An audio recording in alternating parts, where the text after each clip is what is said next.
everybody, this is Michael with Asymmetrical Preparedness. This video is about moving a group covertly, thanks to Pierre Sampedro, I think. Yeah, Sampedro. Hopefully I'm not hacking the name. Subscriber, good subscriber, awesome subscriber. Thank you very much, Pierre, for the input, whether it's a question for your part or just a conversation to talk about for people. Moving a group covertly in an SHTF scenario. I'm thinking you want to get your mag to your bug out location covertly, or you want to move a squad of guys covertly to an objective. Okay, so let's talk about bug out mainly, because I think that was what mostly applies to preppers. Moving covertly really depends on, are you SHTF or are you WROL? SHTF is just stuff hits a fan, bad event, whatever it may be, natural disaster, you know the things. Or WROL is without rule of law. Without rule of law, you have some more options. That's like the high vis, low vis, gray man versus fully kitted out. And that's one of those things you have to decide. Situational dependent on where you're going, what your area is like, population density, different threats in the area, different things like that. So if you're moving group covertly, I'm thinking more along the lines of like SHTF, but not quite without rule of law yet. So how do you do it? Well, gray man, obviously. You can set up a convoy of vehicles that's moving covertly that people can't tell you're in a convoy. How do you do it? First off, you need comms between the vehicles. And I'm thinking, if this is vehicles, there's a lot to this topic. I talk about this because there's on foot, there's vehicular, there's without rule of law, there's within rule of law, there's all different things to talk about. But I think mainly I'll go the vehicle route. So comms between vehicles, caches en route, bug out plans, routes, all that stuff, that needs to be done now, before now. But if you haven't done it, be setting that up with your group. Where your bug out locations are, what your routes are, alternate routes, rally points, caches, all that kind of stuff needs to be set up. You got to be doing that. But comms between vehicles is very important, because you're not just going to be, vehicle, and make it obvious that you're in a convoy, because that may, for some reason, be a target. It may not be, situational dependent. What you'd want to do is you'd want to have like a lighter, quicker, more maneuverable vehicle out front, kind of like your scout, your advanced party. Have them out front, comms with the rest of the column, talking with them. What are some other things you can do? You can, depending on the situation, where you're at, stuff like that, lots of different things, you can run drones.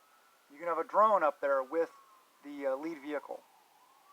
On foot, also, same thing. You can use drones to scout ahead. But, yeah, so you stagger your group. Have them be in different lanes at different times on the roads. Unless it's a one lane road, then it's obvious. If there's nobody else out there, it's just a backwoods country roads and stuff like that, well, you're not really going to be able to avoid the fact that you're together. But certain things you can do: separation of vehicles, keep them separated, communications, where you're getting off, on ramps, off ramps. You may even want to use, if there's several different off ramps to get to a certain location, you may want to come in different ways. Like one, a vehicle or two takes, like every other vehicle takes this off ramp and then the next one, and then they circle together and they meet up. These are just some things I'm just, throwing out there, brainstorming. Gray man also covertly is, you're not all kitted up. You don't have tactical gear. You don't have, camouflage. You don't have guns visible, nothing like that. But you do have them ready. I'm not saying you don't have them ready. Have your AR, in the seat next to you. Have your handgun, whatever it may be, ready to go. If you're within rule of law, make sure you're abiding by the laws, because if you get pulled over, you don't want to blow your whole thing by, running into trouble, having the cop walk up, look in your window and see all these ARs stacked up there with loaded mags and everything like that. You don't want that. So it's all situational dependent, like I said. Just some things to be aware of. I'm just talking, what ifs, how ifs, stuff like that. There's no clear-cut answer, so I'm not just going to sit here and give you a clear-cut answer, because I don't do that. You guys know me. People that do tell you exactly what to do, that you got to do this in this situation, I'm sorry, but they're lying to you. I don't do that here. Just like you see the videos of my fire starting. You see failures, you see successes. I don't cover it up, just like I don't edit. So you're just getting me, raw, live, brainstorming, as flawed as my brain is. So, yeah, gray man. You know, what you're wearing also. How many people in the vehicles? May be dependent. Or maybe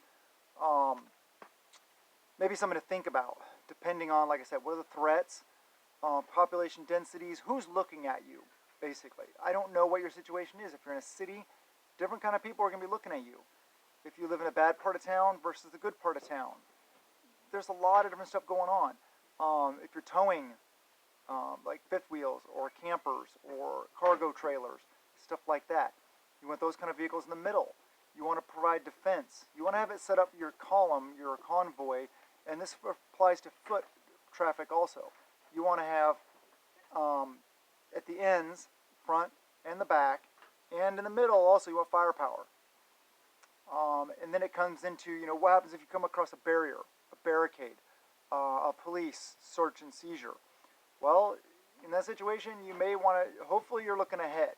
Hopefully your scout vehicle may be the only one snagged by it, and he can communicate back to the other people and tell, hey, get off the road now, or stop. You know, don't proceed. And you may have to sit and wait until they're done with that. And then that lead guy, sometimes he just may be SOL. I don't know. It depends on the situation. But working together, communication is key. Being aware of your surroundings is key. Your head on a swivel is definitely key. And being ready for action, but not letting it be known or be seen or be obvious.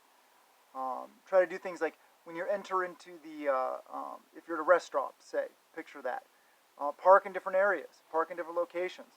Have security set up 4-point, you know, one in each of the 4 corners. Have vehicles set there. Have somebody stay in the vehicle watching everything in communication with the people inside. They can have a hidden radio on them with an earpiece. You know, they make little ones that go in your ears. Or if need be, they can just, you know, have one on them.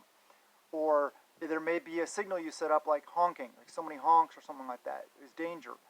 There's lots of different things to look at, lots of different things to think about. When you go into a store or a location or go to the bathroom, don't go together. Don't talk to each other. Don't even look at each other. Don't act like you know anything about each other. Okay? Keep an eye out, though. Keep an eye on each other. Corner of your eye, peripheral vision, stuff like that. But don't be obvious.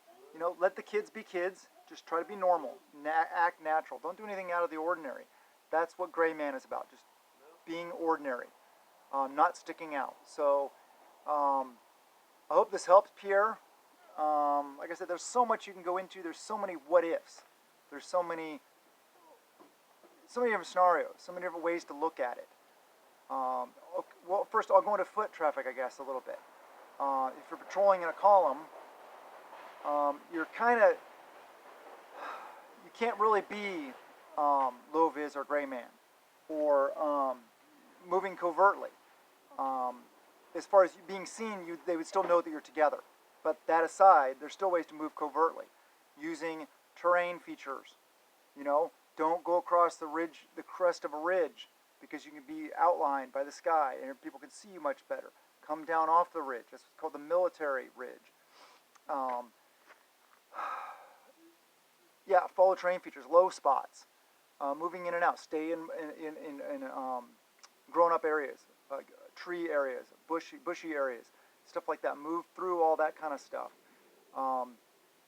Crossing danger areas quickly, like roads, rivers, streams, stuff like that.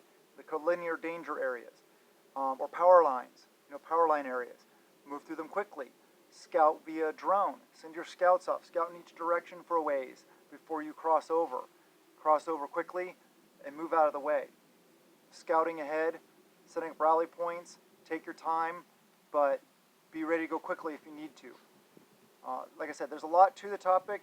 Just kind of touching on it, giving you guys some ideas, some stuff to think about, some stuff to train on, stuff to talk to your group about. It's definitely true. But I hope you enjoyed the video. Thank you, Pierre, for the input. That was an awesome idea. You're awesome, and you rock. So thank you guys very much. Prep a little every day. Remember, we got to be thinking about this. We got to be mentally preparing, physically preparing, and spiritually preparing. I love you guys, and blessings to you and yours.